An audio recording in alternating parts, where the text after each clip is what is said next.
But we all understand perfectly well that such statements from Russian propagandists and their calls to punish Azerbaijan stem primarily from frustration. Baku is now speaking to Moscow with the tone of an independent state, not a renamed Soviet republic. And this is precisely what irritates the leadership of the Russian Federation and Russian propagandists the most.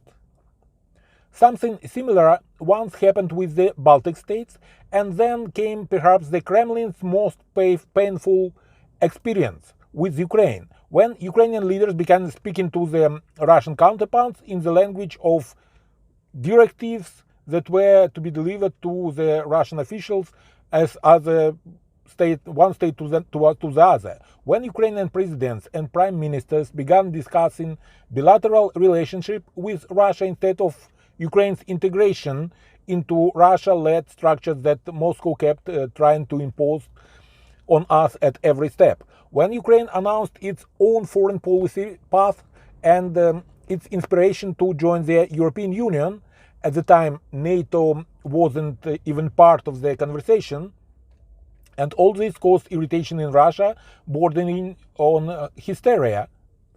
That was when, in Putin's Russia, plans began to form to replace Ukrainian leadership with a predictable puppet government, one that would fulfill the Kremlin's every wish.